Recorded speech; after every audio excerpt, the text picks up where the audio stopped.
Mobile company. नमस्कार दोस्तों, आज मैं बताने वाला हूँ आपको कुछ ऐसे ही रियल इंसिडेंट के बारे में जो एक कंपनी के ऊपर लागू होते हैं और वो एकदम रियल इंसिडेंट है। जी हाँ दोस्तों, रघु नामक एक लड़का, जो एक 17 वर्ष का एक लड़का था। जी हाँ, जिसने अपनी पूरी जिंदगी में इतनी मेहनत करके एक कंपनी खड़ी की थी। जी हाँ, रघु इलेक्ट्रिक्स।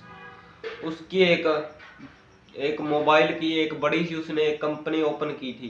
जी हाँ दोस्तों, वो वहां पर नया नया ही गुजरात में शिफ्ट होता है नया नया। और उस कंपनी में उसके साथ क्या होता है कि एक डायन का बसेरा उसके कंपनी के ऊपर चारों तरफ से मंडरा रहा था, जैसे कोई आदमी के पीछे एक चुड़ैल लग गई हो। जी हाँ दोस्तों, एक दिन की बात है कि जो रघु था, रघु के साथ क्या होता है कि रघु अपनी कंपनी बढ़िया अच्छे तरीके से चला रहा था। रात के करीब तकरीबन 12:30 के पास जब टाइम हो जाता है, तब क्या होता है कि कुछ ऐसी अजीबो गरीब आवाजें जैसे उसके कान में आ रही थी कि भाई ये क्या है। जी हाँ, ऐसा ऐसा उसकी कंपनी में होता था। एक्चुअली में यही बात थी और वहां पर लगभग 3 से 4 वर्कर काम करते थे। जी हाँ, निताशा नामक एक लड़की जो उस कंपनी में पहले से काफी टाइम से काम कर रही थी, जिसके साथ एक दिन क्या होता है कि लगभग रात के 12 बजे का करेक्ट टाइमिंग होती है। और तभी क्या होता है कि वो कोई इम्पोर्टेड कोई फाइल वगैरह थी जो अपने बॉस को देने जा रही थी। जी हाँ, साथ में तभी क्या होता है कि 12 बजे के बाद तो सभी चले जाते हैं, तब वो सिर्फ दो ही थे जो उस कंपनी में काम कर रहे थे। जी हाँ, एक तो खुद रघु हो गया जो उस कंपनी का ओनर था, और दूसरी जो निताशा नामक जो लड़की थी, वो कुछ फाइलें बना रही थी और वो देने जाती है जस्ट। तभी क्या होता है कि रघु तीसरी चौथी मंजिल के ऊपर अपना कंप्यूटर वगैरह पे कोई काम कर रहा था। जी हाँ, कंप्यूटर वगैरह पे वो कोई काम वगैरह कर रहा था। उसके बाद क्या होता है कि वो जो निताशा थी वो फाइल पढ़ाने जाती है। तभी क्या होता है कि आगे से एक कॉरिडोर पड़ता था। जी हाँ, एक कॉरिडोर था जहां पर एक बंद दरवाजा जिसके ऊपर ताला लगा हुआ था। किसी को मालूम नहीं था कि ये ताला किस लिए लगा हुआ है। उनकी कंपनी में लगभग 7-8 वर्कर जो काम करते थे, आज तक उनको यही नहीं पता लगा कि इस कॉरिडोर के आगे जो बंद दरवाजा है उसके ताला क्यों लगा हुआ है।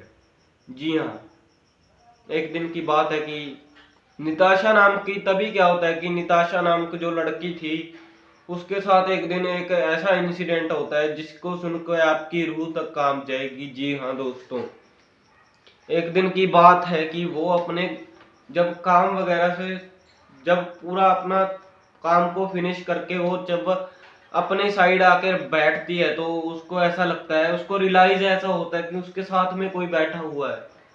लेकिन उसको ये नहीं पता चल रहा था कि वो उसके साथ जो बैठा है वो कौन है।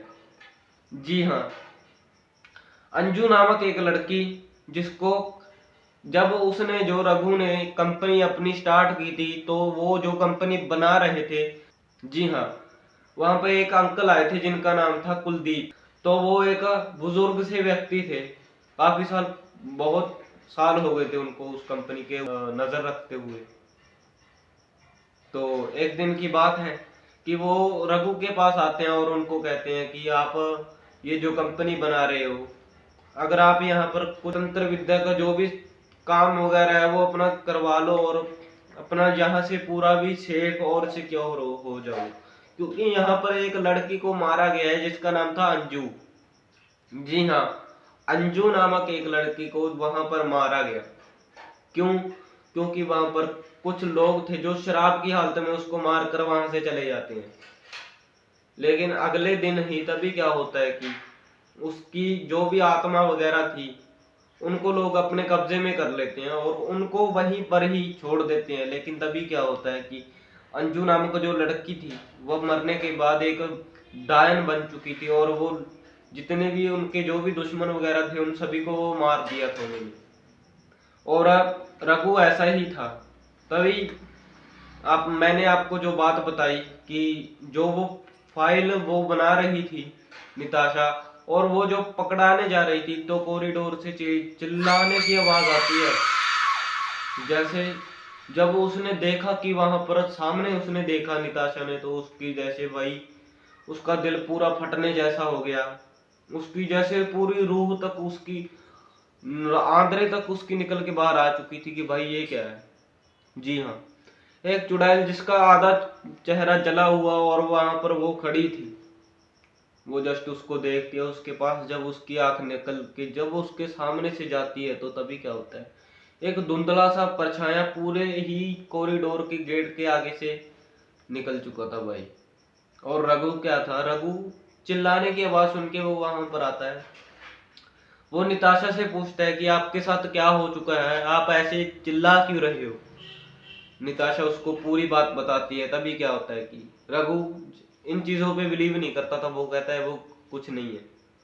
तो वो अपना काम का इम्पोर्टेंट काम था, वो उनको निपटा कर अपना चला जाता है। और तभी क्या होता है कि रात के लगभग जब सही 12 बज चुके थे, 12 से 1 बजे का टाइम था, तो जो निताशा नामक जो लड़की थी वो अपने घर पर सोई हुई थी। जी हाँ, रात को सो रही थी। उसके बाद अगले दिन वो जब कंपनी में आकर अपना काम करने लगती है, उनको ना अजीब सी ही कोई हड़बड़ाहट सी होती थी उसके पास। जैसे कभी तो वो उसके साथ कुछ ना कुछ कोई ना कोई गलत काम होता ही रहता था। जी हाँ, एक दिन जब रात कुछ ज्यादा ही टाइम उसको रहते रहते हो गया था, लगभग 1 बजे तक उसने अपनी कंपनी में काम किया। सभी चले गए थे, रघु भी चला गया था। वो अकेली ही लड़की थी जो वहां पर बैठी हुई थी और कंप्यूटर्स पे अपना वो कोई काम वगैरह कर रही थी। इम्पोर्टेड उसका कोई काम था। लेकिन तकरीबन जब 1 बजे का टाइम था, तो उसको दिखता है कि पूरा सन्नाटा छा गया है। पूरा ही धुंधला धुंधला धुंधला सा धुआं सा निकल के आ चुका है कि उसको पता ही नहीं था कि भाई ये क्या है। जी हाँ, रात के लगभग 1 बजे हुए थे। तभी उसके पास एक लड़की आती है और वो कहती है कि आप अभी तक गए नहीं। तो वो उसको कहती है कि आप कौन हो, आप कौन हो, उसको वो ऐसा कहती है। तभी जस्ट क्या होता है, वो लड़की हंसने लग जाती है और वो आधे जले चेहरे वाली वो चुड़ैल उसके सामने आ जाती है और वो उसको वहीं पर ही खत्म कर देती है। जी हाँ दोस्तों,